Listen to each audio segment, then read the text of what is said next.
Welcome back mga kaaldab. Ito na naman po ang inyong lingkod, si Mr. Destiny. At magbibigay po tayo ng pinakamainit na update po ngayon sa social media mga kaaldab. Ito yung pinaka-latest ngayon na pinag-uusapan po sa Instagram, sa Twitter at sa Facebook.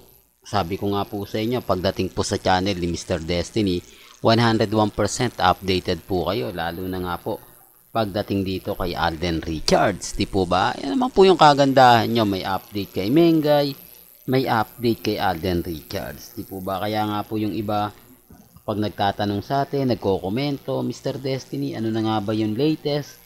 Ano na nga po ba yung update? Ano na nga po ba yung mga kaganapan? Relax lang po kayo. Dito po sa channel ni Mr. Destiny, kung ano po yung latest trending, pinag-uusapan po natin yan. Gaya nga po ngayon na may taping o panghuling taping na nga po raw ito ni Alden Richards sa pelikula nila ni Heaven. O, ibig sabihin niya, nauna pa po tayo magbigay ng mga update. Pero gaya na sinabi ko, etong mga kaganapan po sa Instagram, sa Twitter, sa Facebook, 101% tayo dyan. Kaya nga po masaya ako dahil hindi naman po pinag-usapan, di po ba yung pakwan. Yan po yung literal na sinasabi ni Henyo Master Joey De Leon kapag buntis, di po ba kay Pauling. Kaya nga po natuwa po tayo, wala kasi alam nyo kung bakit. Sa mga hindi po nakakaalam at sa mga baguhan lang po, si Bossing si Henyo Master Joey De Leon po talaga ang kumbaga ano bang tawag doon mga kaldab? Yung nag-expose o nagsabi na buntis po si Pauling. Di po ba? Kaya nga po mga kaldab na mapapaisip kayo eh. Mandaming dapat i-update pero mas pinangunahan nga po ni Henyo Master Joey De Leon yung pagsasalita. Di po ba na buntis si Pauling? O, doon pa lang may mali na. Di po ba? Ibig sabihin may mga bagay-bagay na pagdating sa legit Dabber Cards, kumbaga, binibisto ni Henyo Master Joey De Leon. O, ibig sabihin, hindi niya mabisto si Mengay dahil wala naman po talaga. O, dito pa lang dapat alam na ng iba eh. Dito pa lang dapat alam nila na may mga bagay-bagay nga po na mahirap nga po talagang sabihin at mahirap nga po talagang ipaliwanag. Pero okay lang yan. Relax lang po kayo. Kung ano lang po yung latest, kung ano lang po yung trending, doon lang po tayo. Huwag po kayong maniniwala at magpapadala sa mga sinasabi at pahayag ng iba. Ang sa akin lang po kung ano po yung latest, kung ano yung trending, kung ano yung pinag-uusapan, doon lang po tayo. Di po ba? Kahit ano pong sabihin nila, hayaan nyo lang po, wag po kayong basta-basta maniniwala. Wag po kayo basta-basta magpapadala tapos sasabihin nila ako po yung fake news. Hindi lang po nila matanggap yung katotohanan na hindi po tayo binasag ni Maha. Gaya nga po ng sinabi ko, okay lang po kay Maha na hindi pag-usapan yung pagbubuntis niya. Pero yun po talaga yung pinaka-topic eh. Yun talaga yung masasabi mo na ako bes, buntis na, ikaw kailan, di po ba? Kaya nga po yung tanong natin, di nila masagot eh. Bakit nga po ba kasama lagi ni Ibiang si Congressman Spotted sa ibang bansa? Oh, bakit kailangan po lagi na may chaperon? Samantalang kung titignan nyo si Congressman Arjo, dapat hindi na siya nagsasama. Saan ka kasi makakita na kumbaga nasa dulo ng dila natin honeymoon kasama mga magulang. Di po ba? Para lang klaro, binabantayan nila yung anak nila o talagang kaya nga po sinasabi ng iba pwede naman kasi Mr. Destiny na magbakasyon yung mag-asawa. Pwede naman sila Ria o si Gela, si Ibiang at yung asawa niya. Tama naman po yung iba eh. Alam niyo sa totoo lang po yung mga nagko-komento sa akin, yung mga nagbibigay ng balita, mapapaisip naman po talaga kayo eh. Sinasabi ko lang po para po sa kaalaman ng lahat. Sinasabi ko lang po ito para po sa mga taong dumadaan sa channel natin. Bagkos kahit anong sabihin nila, kahit anong yung komento nila, okay lang naman po. Hindi naman po ako namimilit na kung ganito ganyan. Ang sa akin lang po update kung ano yung sa tingin po nila, kung ano po yung sa palagay nila. Relax lang. Yun lang naman pong importante sa akin mga kaaldab eh. Ang problema, kapag may mga ganyang komento, sasabihin nila, Delulo, Kulto, Mr. Paasa. Tapos, yung mga nagko-comment dyan, mga Delulo, tapos mga kamag-anak ko, mga ganto ganyan, binayaran ko, mga troll ko. Natatawa lang po ako, pero okay lang po yun. Kasi alam ko naman po yung story eh. Alam ko naman po yung mga nangyayari at nagaganap po mismo sa loob ng social media. Kaya yung pambabatikos po sa Armain, literal. Kaya nga po affected sila eh. Di po ba? Tapos ganito pa, yung lagi nga sinasabi natin, lagi magkasama.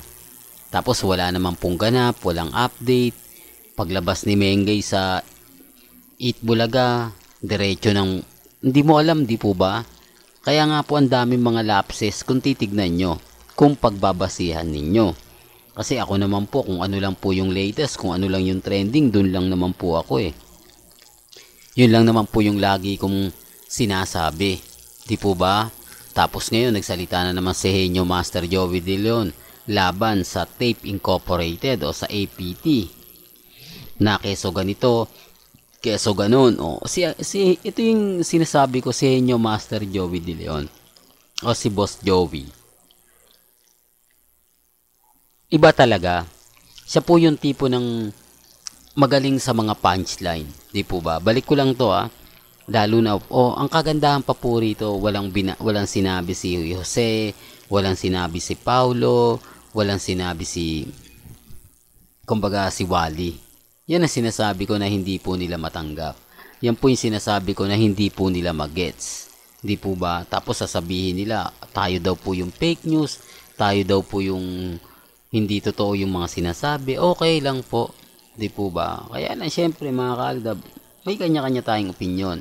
May kanya-kanya tayong pananaw. Sa mga nagsasabi ng fake news ako, hindi daw maganda yung mga ganito ko, hindi daw maganda yung gano'n. Relax lang po kayo.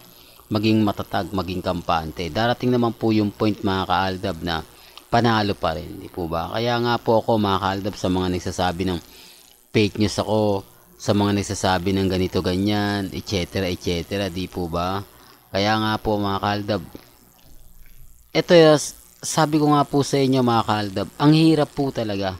Ang hirap po talagang mag-react ng mga sasabihin mo dahil maraming bitter. Konting sinabi ko lang, ang dami na po nilang, lalo na po sa sa Facebook natin, grabe yung mga pang-aalimpusta, ire-report daw po ako, puro paasa raw po. Bakit nga po ba sila affected? Kasi tayo may update, Armain wala. Kahit po magpakalat na maraming group ang Armain, sa Instagram, sa Twitter, sa Facebook, wala pong kumakampi. Kung titignan nyo, Armain Group, Main Fanatics at Army, pinagsasama nila. Anong update? Wala eh. Di po ba? Kasi kaya nga po hinihikayat tayo na, Mr. Destiny, bumaliktad ka na. Mas marami kang viewers, mas tataas yung followers mo, mas dadami yung mga manonood sa inyo, sa'yo. Eh, hindi ko naman po gagawin yon. Kasi sabi ko nga po lagi po kung naninindigan at natutuwa naman ako sa mga mami, sa mga tita, sa mga senyor na sumusuporta po sa akin at nagmamahal. Sabi ko nga, habang naandyan po kayo, yung mga team abroad, lalong-lalo na po team Hong Kong na sumusuporta po sa akin hanggang ngayon, mabuhay po kayo hanggang gusto po ninyo. Basta ako, kung naandyan kayo, si Mr. Destiny, hindi po tayo bibitiw, hindi po ako babaliktad kahit anong gawin nila, kahit sabihin nila na kumbaga bagsak yung channel ko, okay lang. Ang importante lang po yung paninindigan natin. Since 2015, magkakasama po tayo. Ngayon pa po ba kaya tayo bibitiw?